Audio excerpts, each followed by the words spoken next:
कसे आहेत? बरे आहेत ना मंडळी? बघा आज पाऊस किती जोरात आहे. शनिवार 4 तारीख 4 जुलै आणि पावसाचा जोर आज किती आहे. भरपूर पाऊस जोरात चालू आहे. आणि आज आपण पोचलेलो आहे इथे नागरिका नदीवर, सूर्या नदीवर. एकदा नदी किती ओसंडून वाहत आहे. पाणी बघा नदीचं किती पाणी भरलेलं आहे नदीला, कारण पाऊसच तेवढा जोरात झालेला आहे आपल्या पालघर जिल्ह्यामध्ये. आणि एवढा जोरात पाऊस आहे. हा नजारा बघा नदीचा, लांबवरून किती नदी वाहत येते आणि सोबत किती कचरा येतोय बघा. हा सगळा इकडे तिकडे साचलेला कचरा नदी आपल्या सोबत घेऊन समुद्राला नेऊन देते ना. आपण त्या नदीच्या पुलावर उभे आहोत. एक वेगळा अनुभव आजच्या दिवसाचा. मंडळी अजून आपण पुढे जाणार आहोत, त्यामुळे व्हिडिओ पुढचा बघत राहा. व्हिडिओ आवडल्यास व्हिडिओला लाईक करा, शेअर करा आणि कमेंट करायला विसरू नका. आपण त्या दिवशी म्हणजे एक 8 दिवसापूर्वी हा इथला व्हिडिओ बनवलेला आणि टाकला होता. त्या दिवशी या नदीचं पाणी किती सुंदर आणि स्वच्छ होतं. मी बोललो होतो का येणाऱ्या 8 ते 7 दिवसामध्ये जेव्हा पाऊस येईल तेव्हा पाणी पूर्ण गढूळ होईल. आणि आजचा हा नजारा बघा, 8 दिवसापूर्वीचा व्हिडिओ होता आपला. नजारा बघा एकदा, पाणी किती वाहते. त्या साईडनं तुम्हाला दाखवलं मी अगोदर, पण तो जेव्हा पाण्याचा फ्लो एवढा दिसत नव्हता, पण हा पाण्याचा फ्लो बघू शकता तुम्ही. किती भयंकर पाणी वाहतंय जोरजोरात. म्हणजे पाऊस किती जोरदार झालेला आहे आपल्याकडे. खूपच जोरदार पाऊस झालेला आहे. पण या पुढचे व्हिडिओ तुम्हाला बघायचे असेल, जे जे काय आहे, कुठे पाणी भरले, काय भरले, आम्ही आता जात आहोत पुढे रस्त्यामध्ये. आम्हाला जे जे काही लागणार आहे ते आम्ही तुम्हाला व्हिडिओमध्ये पूर्ण दाखवणार आहोत, त्यामुळे व्हिडिओ पूर्ण बघा. मंडळी त्या दिवशी आम्ही तुम्हाला दाखवलेलं म्हणजे 1 तारखेला आम्ही इथून जात असताना पण हीच परिस्थिती होती. आज जी परिस्थिती आहे जव्हर फाटाला, हे जव्हर फाटा आहे, नाशिक रोड जातो. तर नाशिक रोडच्या इथून पण पाणी भरलेलं आहे तिथे. आणि बघा लांबपर्यंत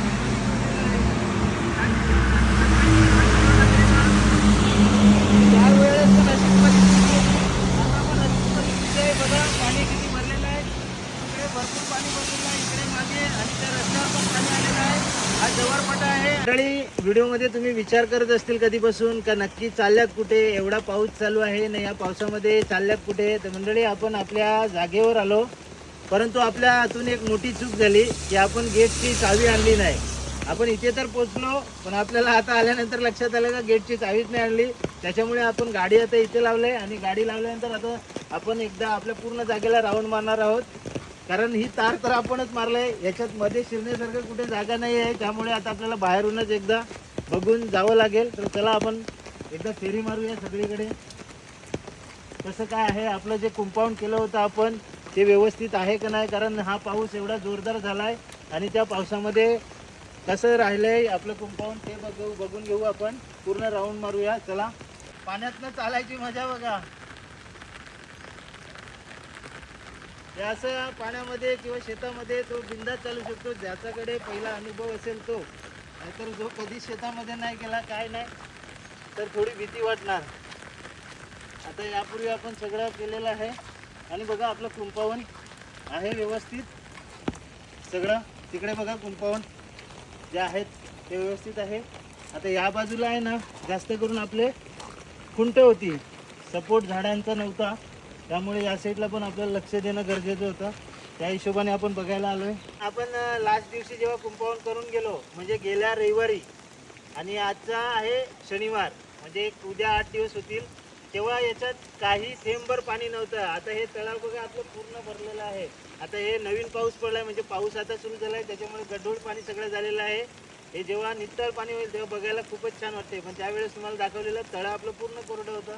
बघा कसं भरलेलं आहे आणि शेतं पण पाण्याने भरलेली आहे. चला आता तुम्हाला आम्ही विहीर दाखवतो, विहीर किती भरलेली आहे. पण त्या विहिरीपर्यंत जाण्यासाठी या पाण्याचं बघा किती शेतामध्ये पाणी भरलं आहे. एकदम भारी, म्हणजे ज्या आपण छोट्या मुलांचे स्विमिंग पूल असतात त्याप्रमाणे हे झालेलं आहे. याच्यात मस्त स्विमिंग करू शकतो. पाय सुद्धा चिखलामध्ये रोवत नाही बघा. असं आपण बिंदास चालतोय चप्पल घालून. बघा तिकडे तलाव भरलेला बघितला तुम्ही. आता इकडे बघा आपली विहीर कशी भरलेली आहे, एकदम काठोकाठ भरलेली आहे. आणि काठोकाठ भरल्यानंतर जो पाणी वरती भरतो तो बघा, इकडून पाणी असं बाहेर निघतो, तो तिकडून निघतो आणि तसं तिकडे वाहत जातो. आपण जागेमध्ये आहोत आता, आणि जागेवरून एक तुम्हाला नैसर्गिक झरा दाखवतोय, धबधबा, जो इथून सुद्धा आपल्याला दिसतोय. तो म्हणजे आपल्या डोंगरावरून वाहत येणारा झरा, तो पाण्याचा बघा, वरून पाणी वाहत येत आहे आणि कसं वाटतंय बघा. इथून ते एवढं पांढरं शुभ्र दिसतंय.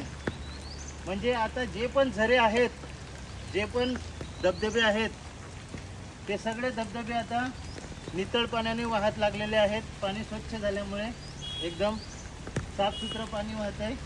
आपण आपल्या जागेवरनं निघालो आणि रस्त्यामध्ये एक असा स्पॉट आहे, तो स्पॉट बघा.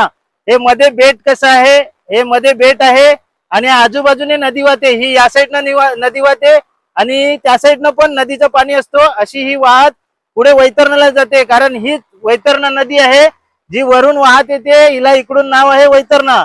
ही वाहत वाहत अशी जाते आणि तिकडे आपलं वैतरणा जी नदी सांगतो आपण, तीच ही नदी. आणि हा भाग बघा किती सुंदर आहे. मध्ये बेट कसं तयार झालंय, हे बेट बघा. हे दृश्य तुम्ही कधी पाहिलं नसेल, पण बघून घ्या कसं मध्ये बेट आहे आणि आजूबाजूने पाणी आहे. हे पाणी किती जोरात वाहते, कारण पाऊसच एवढा चालू आहे आपल्या पालघर जिल्ह्यामध्ये. त्यामुळे नजारा बघा, पाणी किती जोरात वाहत आहे. जेव्हा याच्यापेक्षाही जास्त पाऊस पडतो आणि समुद्राला भरती असते, त्यावेळेस हे पाणी आपण इथे उभे आहोत ना, याच्यापेक्षा पण वरती पाणी जाते. एवढं पाणी भरते. म्हणजे विचार करा, सध्या हे पाणी एवढं आहे, त्यावेळेस जर पाऊस एवढा होत असेल आणि समुद्राला भरती येते, त्यावेळेचा विचार करा की पाणी किती होत असेल. हे सर्व दगड बुडले जातात, ते मागचे दगड. हे बेट कदाचित थोडंफार राहत असेल, पण आपण इथपर्यंत पाणी आलेलं पाहिलेलं आहे पहिला. पण आज आता हा पाणी बघा किती स्पीडने वाहतो. मागच्या व्हिडिओमध्ये तुम्ही बघितले असेल, त्या व्हिडिओमध्ये तुम्हाला दाखवलेला आम्ही तिकडे या नदीवरच आलो होतो. तेव्हा तिकडे आम्ही आंघोळ करत होतो आणि त्याच्या जवळून एक बंधारा गेलेला आहे, बंधारा बनवलेला आहे. त्याच बंधाऱ्यावरनं आपल्याला हमरापूर हे गाव या साईडला जाता येते आणि त्या साईडला गुहीर हे गाव आहे, जिथे सचिन तेंडुलकर आले होते एका कार्यक्रमाच्या निमित्त. तर इथून रस्ता आहे तिकडे जायला. आणि ते लाकूड बघा किती वाहत आलंय, किती स्पीडने वाहत आलंय बघा तुम्ही. किती मोठं लाकूड आहे आणि ती किती स्पीडने वाहत आलंय बघा. त्याचा स्पीड बघा तुम्ही, अजून स्पीड वाढलेला आहे आता. किती स्पीडने वाहत येत आहे लाकूड, ते विचार करा. त्यामुळे अशा ठिकाणी जाणं टाळलेलं बरं. जरी गेलात तरी खूप लांब राहा काळजी घेऊन, कारण कधी काय होईल हे सांगू नाही शकत. जर इथे पाय घसरला, आपण पाण्यामध्ये गेलो आणि पाण्याचा प्रवाह बघा किती वाहतोय, त्या लाकडाच्या गतीवरनं तुम्ही समजू शकता. त्याच्यामुळे काळजी घेतलेली बरी. आपण खूपच लांब आहोत अजून इथून, कमीत कमी 15-20 फूट लांब आहोत. तर अशा ठिकाणी जर गेला असतील, जाण्याची गरज नाही, पण जर गेला असतील, रस्त्याने जात असाल, थांबला, तर काळजी नक्की घ्या. अजून एक दृश्य बघा, ते झाड बघा. हे झाड आहे दगडाला अडकलेलं आहे, ते वाहत आलेलं झाड आहे. ते पण हे समोर हिरवगार झाड बघा, ते पण झाड ते पडलेलं आहे, पाण्यामध्ये वाहत आलेलं आहे.